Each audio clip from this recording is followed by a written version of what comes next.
नमस्कार दोस्तों, मैं हूं आचार्य डॉक्टर मोहित शाह। स्वागत है आपका एस्ट्रो वैदिक कोड में, जहां पर हम ज्योतिष शास्त्र के छिपे हुए रहस्यों को सरल भाषा में आपके सामने प्रस्तुत करते हैं। और आज हम एक ऐसे विषय के ऊपर बात करेंगे जिस भाव से सभी लोग डरते हैं। सबसे रहस्यमय और सबसे डरावने भाव माने जाने वाले अष्टम भाव के विषय में आज हम बात करने वाले हैं। दोस्तों, अष्टम भाव वैसे तो लोग इसे बहुत डरावने रूप से देखते हैं कि यह एक बहुत ही घातक भाव है, लेकिन क्या आपको पता है कि इसी भाव से हम जीवन के रूपांतर को भी देखते हैं, धर्म अध्यात्म को, और साथ में पूर्व जीवन के रहस्यों को भी अष्टम भाव से समझा जाता है। तो दोस्तों, यह जो अष्टम भाव है इससे आपको घबराना नहीं है, क्योंकि यह जो भाव है यही सबसे गहन भाव है जो कि सडन इवेंट्स को दर्शाता है। आपके जीवन में जो भी सडन इवेंट्स आते हैं, जो भी घटनाएं दुर्घटनाएं आते हैं, ये सभी अष्टम भाव है। इसी भाव से हम जीवन के अनदेखे परतों को समझते हैं, जीवन में सडन इवेंट्स और मृत्यु के प्रकार को समझते हैं। किस प्रकार से किसी जातक की मृत्यु होगी यह हम अष्टम भाव से समझते हैं। साथ ही साथ पूर्व जीवन का बहुत ही गहन कर्म को दर्शाता है, जो कि हम पूर्व जीवन के बैड कर्मास कहते हैं। जो आपने बुरे कर्म किए हैं, जो आपको पाप प्राप्त है पूर्व जीवन का, वह अष्टम भाव माना जाता है। और इसीलिए इसी भाव से हम इस जीवन के रूपांतर को देखते हैं, क्योंकि कैसे कैसे आपका जीवन बदलते जाएगा, कैसे कैसे आपके जीवन में रुख आएंगे, किस प्रकार के इवेंट्स आएंगे, ये सभी अष्टम भाव से देखा जाता है। इसीलिए यह भाव ट्रांसफॉर्मेशन का है, आयु का है, मृत्यु का है और पुनर्जन्म का है। किस प्रकार से मृत्यु होगी इसका है। इसी भाव से हम बहुत सारे लोगों के धन को भी देखते हैं, और गुप्त प्रकार से प्राप्त होने वाला धन को भी अष्टम भाव से देखा जाता है। तो आप भी अपने कुंडली को देखकर यह जान सकते हैं कि आपका अष्टम भाव किस प्रकार का है, आपको कब और कैसे गुप्त धन की प्राप्ति होगी, किस प्रकार से आपकी मृत्यु होगी, यह सभी हम अष्टम भाव से देख सकते हैं। और दोस्तों, अष्टम भाव प्रथम भाव से अष्टम भाव है, इसीलिए प्रथम भाव का मृत्यु का स्थान है, अर्थात कि आपकी मृत्यु का स्थान है। और द्वितीय स्थान से यह भाव सप्तम भाव में है। तो द्वितीय भाव क्या है? द्वितीय भाव आपका परिवार का स्थान है। तो द्वितीय से सप्तम अर्थात आपके इन लॉज के फैमिली मेंबर्स को भी हम 8th हाउस से देखते हैं। अष्टम भाव तृतीय भाव से यह छठे भाव में विराजमान है, अर्थात कि तीसरा भाव जो कि छोटे भाई बहन, आपके एफर्ट, आपके परिश्रम, संघर्ष का स्थान है। और उस भाव से छठा भाव मतलब कि संघर्ष करने में भी जो परेशानियां आएंगी उसका स्थान अष्टम भाव है। आप किसी चीज के प्रति पूर्ण प्रयास करेंगे, पूर्ण प्रयासरत रहेंगे, अपने परिश्रम को करेंगे, लेकिन उस परिश्रम करने में, उस प्रयास में जो विफलताएं आपको आएंगी, जो हिंड्रेंसेस आएगा, वह अष्टम भाव है। अष्टम भाव चतुर्थ भाव से पंचम स्थान में विराजमान है, अर्थात कि अपनी माता जी से जो सुख प्राप्त होगा, माता जी के प्रति जो भक्ति भाव आपके अंदर रहेगा, वह हम अष्टम भाव से देखेंगे, ना ही आपके चतुर्थ भाव से।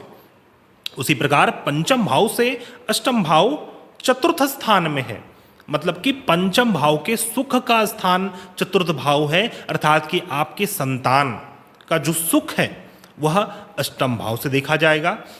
पंचम भाव से हम स्पेकुलेशन, बिजनेस, लॉटरी, सट्टा, शेयर मार्केट को देखते हैं। इसीलिए जब हम लॉटरी, सट्टा, शेयर मार्केट से लाभ को देख रहे हैं, या फिर वो मेरे लिए सही है या नहीं है, इस चीज को देखना है, तो आपको अष्टम भाव को भी देखना होगा, क्योंकि अष्टम भाव जो है यह पंचम भाव से चतुर्थ स्थान में है। उसी प्रकार छठे भाव से अष्टम भाव तृतीय स्थान में है, अर्थात कि छठा भाव जो है आपके जीवन का रोग, ऋण और शत्रु है।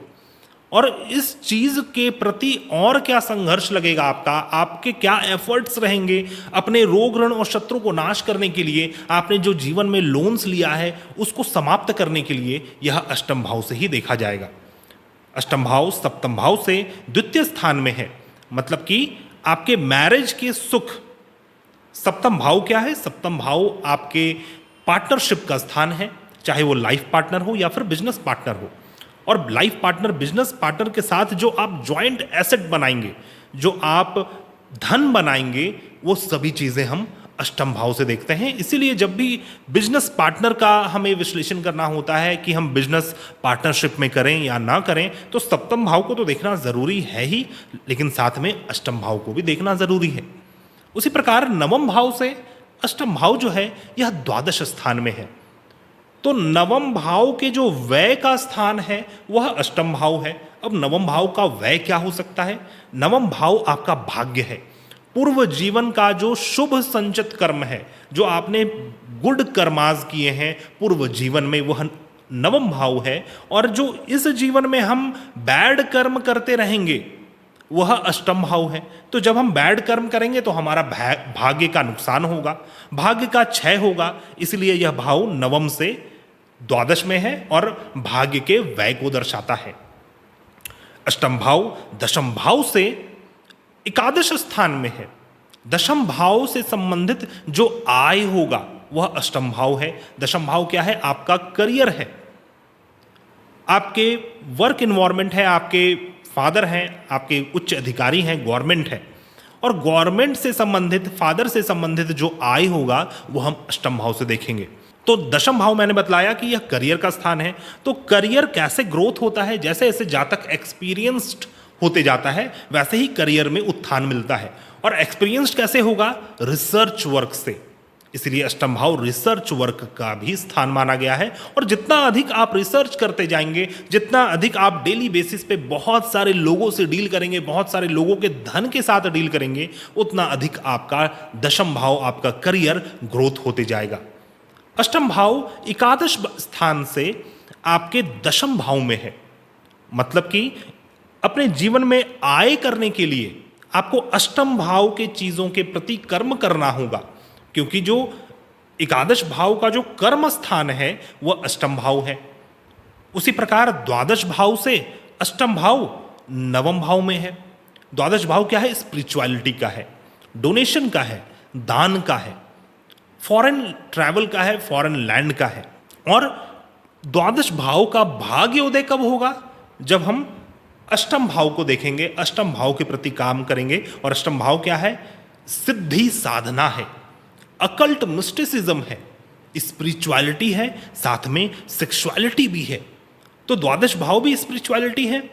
और द्वादश भाव से भी हम सैया सुख को भी देखते हैं। तो आप देख सकते हैं कि यह जो अष्टम भाव है पूरे जीवन से किस प्रकार से कनेक्टेड है। इसीलिए इस भाव को नज़रअंदाज नहीं करने का होता है। इस भाव के प्रति हमें सजगता लाने की आवश्यकता है। जब हम इस भाव को, अष्टम भाव को पूर्ण रूप से समझेंगे, अपने कुंडली का जब हम विश्लेषण करेंगे, अष्टम भाव के संबंधित, अष्टम भाव में किस ग्रहों की दृष्टि है, कौन से ग्रह विराजमान है, अगर ग्रह की दृष्टि नहीं है, विराजमान नहीं है, तो अष्टम भाव के स्वामी किस स्थान में बैठे हुए हैं, किस नक्षत्र में बैठे हुए हैं, यह आपके जीवन के गहन रहस्यों को खोलता है। अब कोई व्यक्ति तंत्र मंत्र, धर्म अध्यात्म, ज्योतिष शास्त्र या फिर किसी भी प्रकार के ब्रह्म विद्या को पालन करता है या फिर उसका इंटरेस्ट है इस प्रकार के फील्ड में, तो अवश्यमेव उसका अष्टम भाव बहुत ज़्यादा स्ट्रांग होगा या फिर अष्टम भाव बहुत ज़्यादा जागृत होगा, एक्टिवेटेड होगा। किस प्रकार से आप अपने अष्टम भाव को एक्टिवेट कर सकते हैं, ये सभी विषयों के ऊपर हम बात करेंगे। सबसे पहले मैं चाहूंगा कि आप अपने कमेंट हमें ज़रूर छोड़ें, जिससे हमें यह पता चल सके कि आपको यह वीडियो कैसा लग रहा है, आप क्या और चाहते हैं वीडियो में डालना, और उस प्रकार से हम आपके लिए वीडियो लेकर आते रहेंगे। दोस्तों आइए समझते हैं कि जब ग्रहों की स्थिति अष्टम भाव में आ जाती है तो फिर क्या फल मिलता है। यह एक बेसिक फल है अष्टम भाव के ऊपर। अगर मान लीजिए सूर्य ग्रह अष्टम भाव में विराजमान हो तो ऐसा जातक का जो पर्सनैलिटी है वह बहुत ही गुप्त रहता है। गुप्त प्रकार से जातक को मान सम्मान की प्राप्ति होती है। यह लोगों के बीच में जाकर इनको सम्मान की प्राप्ति नहीं होती, क्योंकि जो अष्टम भाव है ये सबसे डीप स्थान है, साउथ डायरेक्शन है, सबसे जो डीपेस्ट प्लेस होता है वह अष्टम भाव है। तो डीप में जब सूर्य रहते हैं तो सूर्य साउथ में रहते हैं तो क्या होता है, सूर्य चमकते नहीं हैं। सूर्य आकाश मंडल में जब आपके फर्स्ट हाउस में रहेंगे 10th हाउस में रहेंगे, 4th हाउस में रहेंगे तो सूर्य प्रकाशमान है। लेकिन जब जैसे ही हम अष्टम भाव में सूर्य को देखते हैं तो सूर्य ग्रह का जो प्रकाश है वो थोड़ा कम हो जाता है, लेकिन जातक का जो इंटरेस्ट है वह डीप नॉलेज में, गुप्त विद्याओं के प्रति बहुत ज़्यादा रहता है। मान लीजिए चंद्रमा अष्टम भाव में हो तो चंद्रमा क्या है, आपका मन है। मन जातक का बहुत ज़्यादा अप एंड डाउन, उथल पथल रहेगा, क्योंकि जो अष्टम भाव है यह सडन इवेंट्स का है। मन में अनेक प्रकार के सडन इवेंट्स रहेंगे, मन में अनेक प्रकार का भय रहेगा। यदि मंगल ग्रह हो तो दुर्घटनाओं से जातक ग्रसित रहता है, रक्तपात होने की संभावना रहती है। बुध ग्रह विराजमान हो तो जातक का इंटरेस्ट अकल्ट मिस्टिसिज्म के प्रति रहता है और जातक डीप फिलॉसफी के ऊपर विश्वास करता है और इन प्रकार की चीज़ों में बहुत ज़्यादा रिसर्च वर्क करता है। इसी प्रकार का कुछ फल बृहस्पति का भी रहता है। जब बृहस्पति अष्टम भाव में रहते हैं तो जातक हायर एजुकेशन को प्राप्त कर सकता है, और नहीं भी अगर करे हायर एजुकेशन को प्राप्त तो जातक का बहुत ही गहन ज्ञान किसी गहन विषय के ऊपर रहता है। उसी प्रकार मान लीजिए शनि ग्रह विराजमान हो अष्टम भाव में, तो शनि ग्रह अष्टम भाव में जातक को लंबी आयु तो देते हैं जैसे बृहस्पति देते हैं, लेकिन अष्टम भाव में जब शनि ग्रह हो तो जातक को बैक रिलेटेड इश्यूज आते हैं, कमर से संबंधित परेशानी, पाइल्स जैसे रोग और अनेक प्रकार के रोगों से जातक ग्रसित रहता है। गुप्तांग से संबंधित रोग जातक को हो सकते हैं। उसी प्रकार मान लीजिए शुक्र ग्रह अष्टम भाव में विराजमान हो तो जातक को गुप्त चीजों के प्रति बहुत ज्यादा रुझान रहता है, क्योंकि अष्टम भाव स्पिरिचुअलिटी तो है ही लेकिन सेक्सुअलिटी भी है। अब इसी शुक्र के ऊपर मान लीजिए किसी पाप ग्रह की दृष्टि हो या फिर शुक्र के साथ कोई अन्य और भी पाप ग्रह स्थित हो, राहु केतु मंगल या फिर शनि ग्रह विराजमान हो या फिर इनकी दृष्टि पड़ती हो तो जातक गलत प्रकार के कर्म में संलग्न हो जाता है और जातक के अंदर बहुत ज्यादा काम वासनाएं रहती हैं। यदि राहु केतु विराजमान हो, स्पेशली जब राहु हो, तो जातक को गुप्त प्रकार से धन की प्राप्ति होती है, गड़े हुए धन की प्राप्ति होती है। और इस प्रकार के धन जो कि खजाना, जैसे खजाना हो सकता है या फिर कोई पुरातन काल में किसी ने धन रखा हो और वह धन जातक को प्राप्त हो गया हो, इस प्रकार से जातक को धन की प्राप्ति होती है। तो दोस्तों आपने समझा कि किस प्रकार से ग्रह इस अष्टम भाव में कार्य करते हैं। और आयु और मृत्यु की बात की जाए तो यह जो अष्टम भाव है, बहुत सारे लोग इससे कंफ्यूज होते हैं कि अष्टम भाव मृत्यु का स्थान है। ये कंप्लीटली मृत्यु का स्थान नहीं है। मृत्यु किस प्रकार से होगी वह अष्टम भाव है। अष्टम भाव आपके आयु का स्थान बतलाता है, क्योंकि जब भी शनि ग्रह अष्टम भाव में बैठते हैं या बृहस्पति बैठते हैं तो जातक की आयु लंबी हो जाती है। तो आयु से जो द्वादश होगा वह मृत्यु का स्थान होगा। आयु से द्वादश क्या है? आयु से द्वादश 7th हाउस है। तो रियल में मृत्यु का जो स्थान है, मारक जो भाव है, वो सप्तम भाव होता है। और अष्टम भाव से हम मृत्यु के प्रकार को, पुनर्जन्म को देखते हैं। मान लीजिए किसी जातक की मृत्यु हो गई, अब हमें देखना है कि वो जातक किस लोक में जाने वाला है, किस योनि में उसका जन्म होगा, या फिर यह भी देखना है कि किस लोक से यह जातक आया था। तब भी हम इसे अष्टम भाव से देखते हैं।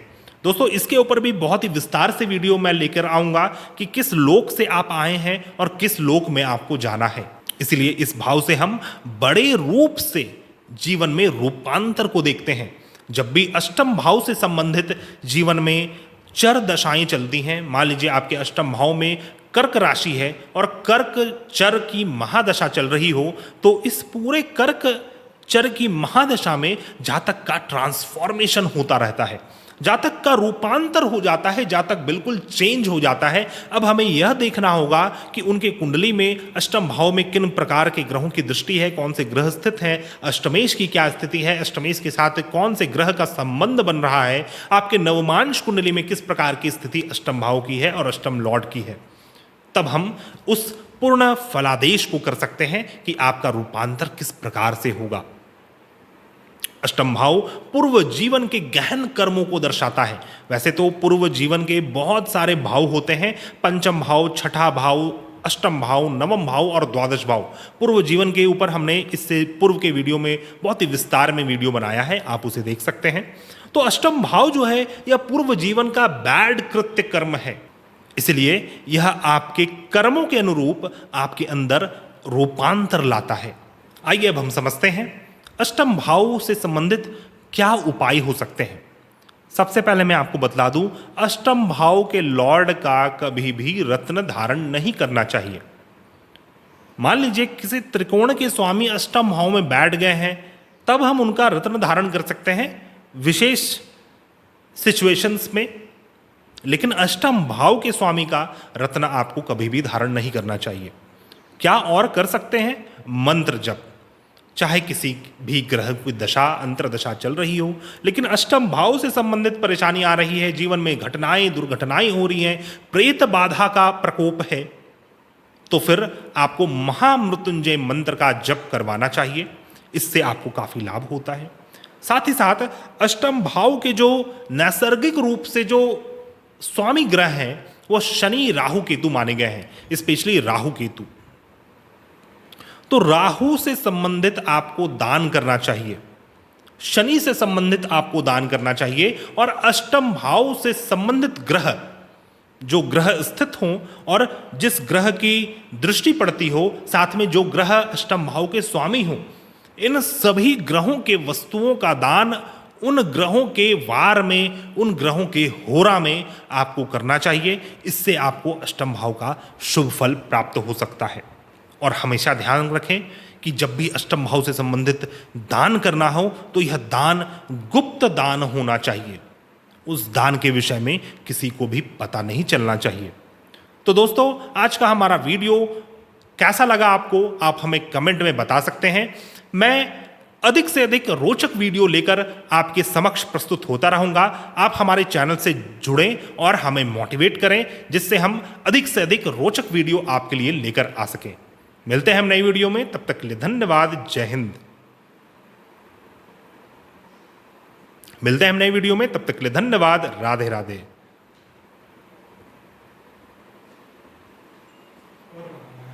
हाँ, एक बार समझ ले रहे हैं। हाँ।